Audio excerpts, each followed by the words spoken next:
There's a particular kind of silence that only exists far from other people, not peaceful, not quiet in the way a room is quiet. Something older than that, something that reminds you how small you are and how far away everyone else is. Tonight, I have 3 stories, all sent to me by people who went looking for that silence and found something else waiting inside it. As always, names have been changed, details kept exactly as they were sent to me. It's 2 a.m. Let's begin.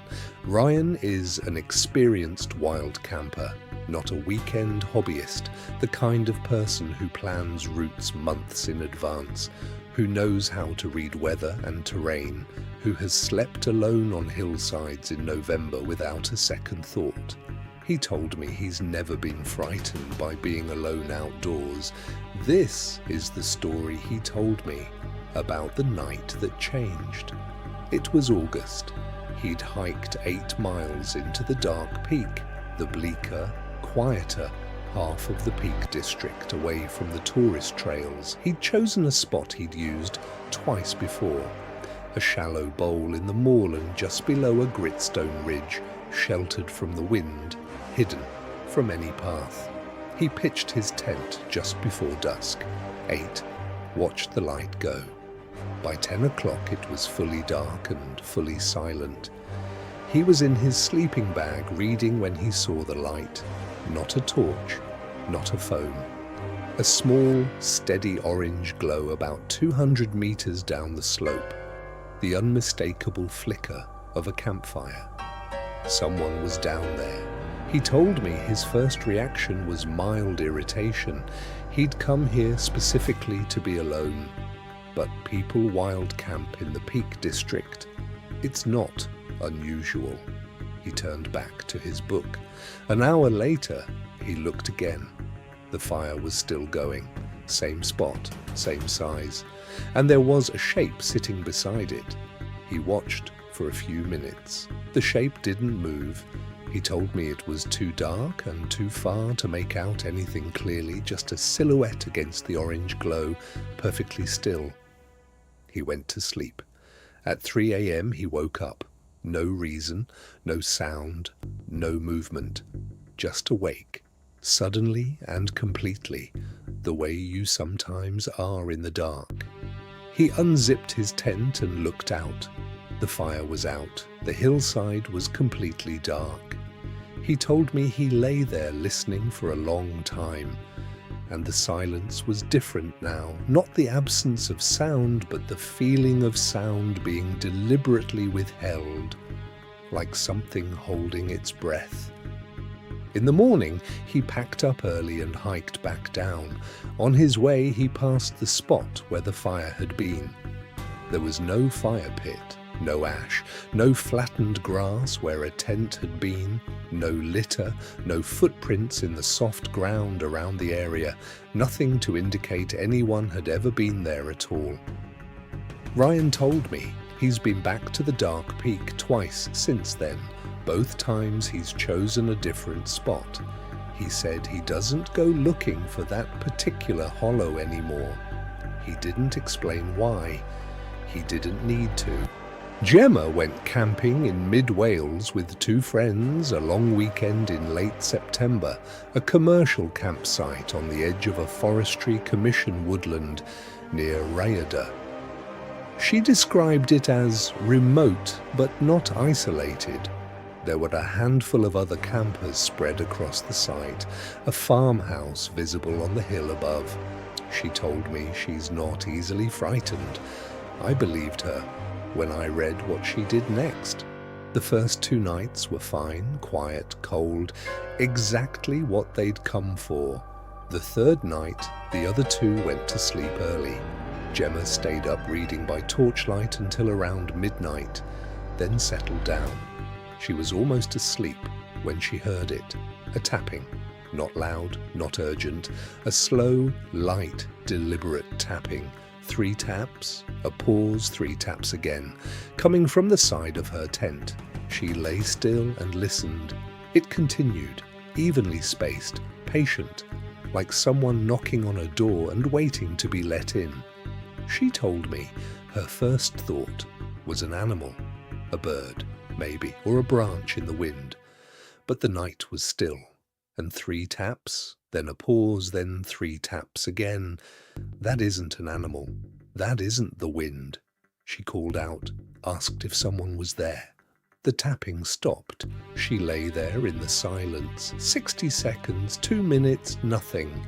She convinced herself it had been an animal after all and closed her eyes. It started again. 3 taps. A pause, 3 taps. This time, she didn't call out. She reached for her torch, unzipped the tent in one motion, and pushed the flap open. Nothing. The campsite was dark and still, the other tents silent. The tree line about 30 meters away, solid black. She shone her torch slowly around the perimeter of her tent. No footprints in the damp grass on one side, but on the other side. The grass was pressed flat in a long, narrow line, like something had been lying along the full length of the tent. Not a footprint, not a single point of contact. A line, running the full length of the tent, as if something had lain down beside her, separated only by the fabric wall, and listened to her breathing. Gemma woke her friends. They spent the rest of the night in the car with the doors locked. She reported it to the campsite owner in the morning. He went quiet when she described the location of her pitch. He told her that wasn't the first time he'd heard something like that about that particular spot. He didn't say anything else. She didn't push him. Some answers are worse than the question. Fraser has camped wild in the Scottish Highlands for 20 years. He knows the land the way some people know their own street. The rhythms of it, the sounds, the way the light changes. He's the last person, he told me, to let the dark bother him. He sent me this story with one line at the top. It just said, "I've never told my wife about this." It was a June evening, long Highland light, the sky still pale at 10 o'clock. He was camped alone on the eastern shore of a remote loch in Sutherland. No road within 4 miles, no other person within, as far as he knew, much further than that. He'd fished through the afternoon, eaten well, and was sitting outside his tent watching the last of the light leave the water. That's when he saw her, a woman standing in the shallows of the loch about 100 meters along the shore, knee-deep in the water, facing away from him, looking out toward the far bank. Fraser told me his first thought was simply, "That's strange." Not frightening, just strange. No vehicle, no tent, no bag visible on the shore. Just a woman standing in a remote Highland loch at dusk, fully clothed, completely still. He called out. A greeting. Asked if she was all right. She didn't respond, didn't turn, didn't move. He stood up, called again, louder. The loch was still, and the sound carried. She would have heard him. Nothing. He started walking along the shore toward her.